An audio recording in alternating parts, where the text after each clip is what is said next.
El deseado de todas las gentes, capítulo 20. Si no viereis señales y milagros. Los galileos que volvían de la Pascua trajeron nuevas de las obras admirables de Jesús. El juicio expresado acerca de sus actos por los dignatarios de Jerusalén le preparó el terreno en Galilea. Entre el pueblo eran muchos los que lamentaban los abusos cometidos en el templo y la codicia y arrogancia de los sacerdotes. Esperaban que ese hombre que había ahuyentado a los gobernantes fuese el libertador que anhelaban. Ahora llegaban noticias que parecían confirmar sus expectativas más halagüeñas. Se decía que el profeta se había declarado el Mesías, pero el pueblo de Nazaret no creía en él. Por esta razón, Jesús no visitó a Nazaret mientras iba a Caná. El Salvador declaró a sus discípulos que un profeta no recibía honra en su país. Los hombres estiman el carácter por lo que ellos mismos son capaces de apreciar.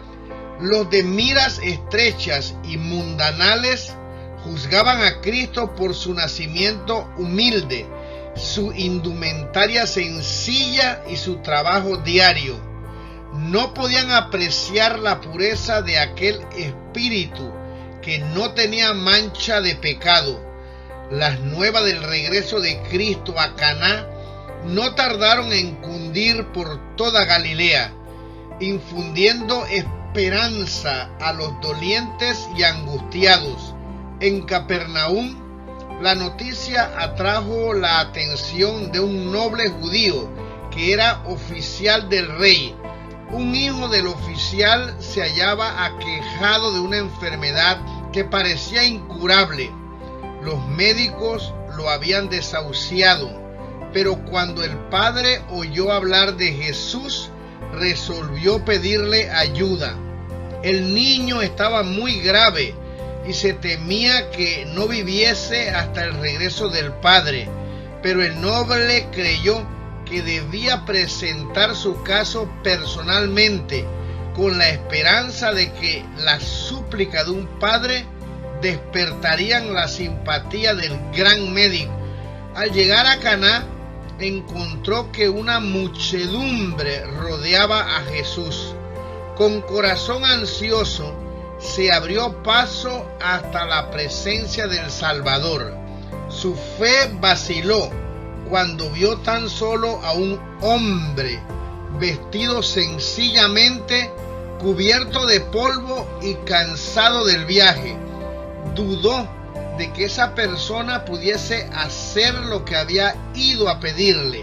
Sin embargo, logró entrevistarse con Jesús. Le explicó por qué venía y rogó al Salvador que le acompañase a su casa. Mas Jesús ya conocía su pesar. Antes de que el oficial saliese de su casa, el Salvador había visto su aflicción. Pero sabía también que el Padre, en su fuero íntimo, se había impuesto ciertas condiciones para creer en Jesús. A menos que se le concediese lo que iba a pedirle, no le recibiría como el Mesías. Mientras el oficial esperaba atormentado por la incertidumbre, Jesús dijo: si no viereis señales y milagros, no creeréis. A pesar de toda la evidencia de que Jesús era el Cristo, el solicitante había resuelto creer en él tan solo si le otorgaba lo que solicitaba. El Salvador puso esta incredulidad en contraste con la sencilla fe de los samaritanos, que no habían pedido milagro ni señal. Su palabra, evidencia siempre presente de su divinidad, tenía un poder convincente que alcanzó sus corazones. Cristo se apenó de que su propio pueblo, al cual había sido confiados los oráculos sagrados, no oyese la voz de Dios que le hablaba por su hijo. Sin embargo, el noble tenía cierto grado de fe, pues había venido a pedir lo que le parecía la más preciosa de todas las bendiciones. Jesús tenía un don mayor que otorgarle. Deseaba no solo sanar al niño, sino hacer participar al oficial y su casa de las bendiciones de la salvación y encender una luz en Capernaum, que había de ser pronto campo de sus labores. Pero el noble debía comprender su necesidad antes de llegar a desear la gracia de Cristo. Este cortesano representaba a muchos de su nación. Se interesaban en Jesús por motivos egoístas. Esperaban recibir algún beneficio especial de su poder y hacían depender su fe de la obtención de ese favor temporal, pero ignoraban su enfermedad espiritual y no veían su necesidad de gracia divina. Como un fulgor de luz, las palabras que dirigió el Salvador al noble desnudaron su corazón. Vio que eran egoístas los motivos que le habían impulsado a buscar a Jesús. Vio el verdadero carácter de su fe vacilante. Con profunda angustia comprendió que su duda podría costar la vida de su hijo. Sabía que se hallaba en presencia de un ser que podía leer los pensamientos, para quien todo era posible, y con verdadera agonía suplicó: Señor, desciende antes que mi hijo muera. Su fe se aferró a Cristo como Jacob trabó del ángel cuando luchaba con él y exclamó: no te dejaré si no me bendices.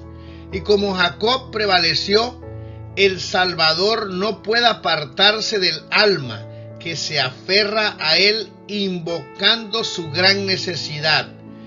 Ve, le dijo, tu hijo vive. El noble salió de la presencia de Jesús con una paz y un gozo que nunca había conocido antes.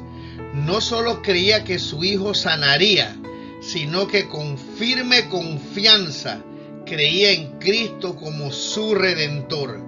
A la misma hora, los que velaban al lado del niño moribundo en el hogar de Capernaum presenciaron un cambio repentino y misterioso. La sombra de la muerte se apartó del rostro del enfermo. El enrojecimiento de la fiebre fue reemplazado por el suave tinte de la salud que volvía.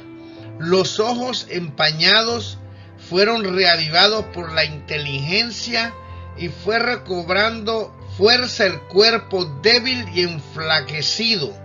No quedaron en el niño rastros de su enfermedad. Su carne ardiente se tornó tierna y fresca y cayó en profundo sueño. La fiebre le dejó en el mismo calor del día. La familia se asombró, pero se regocijó mucho. La distancia que mediaba de Caná a Capernaum habría permitido al oficial volver a su casa esa misma noche después de su entrevista con Jesús. Pero él no se apresuró en su viaje de regreso. No llegó a Capernaum hasta la mañana siguiente. ¿Y qué regreso fue aquel? Cuando salió para encontrar a Jesús, su corazón estaba apesadumbrado. El sol le parecía cruel y el canto de las aves una burla. Cuán diferentes eran sus sentimientos ahora. Toda la naturaleza tenía otro aspecto. Veía con nuevos ojos. Mientras viajaba en la quietud de la madrugada, toda la naturaleza parecía alabar a Dios con él.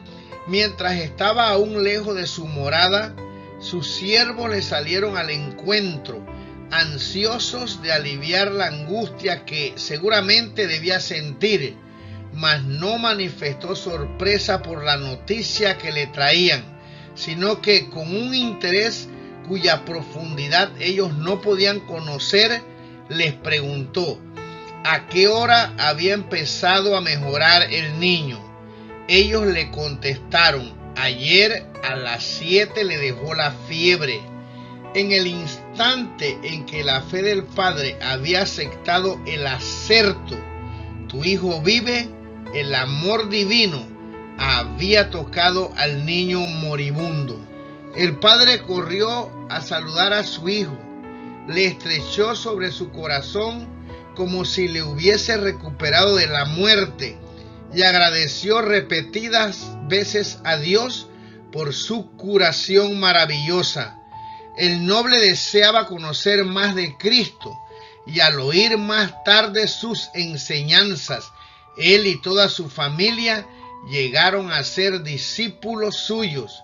Su aflicción fue santificada para la conversión de toda su familia. Las nuevas del milagro se difundieron y en Capernaum, donde Cristo realizara tantas obras maravillosas, quedó preparado el terreno para su ministerio personal. El que bendijo al noble en Capernaum siente hoy tanto deseo de bendecirnos a nosotros, pero como el Padre afligido, somos con frecuencia inducidos a buscar a Jesús por el deseo de algún beneficio terrenal y hacemos depender nuestra confianza en su amor de que nos sea otorgado lo pedido. El Salvador anhela darnos una bendición mayor que la que solicitamos y dilata la respuesta a nuestra petición a fin de poder mostrarnos el mal que hay en nuestro corazón y nuestra profunda necesidad de su gracia.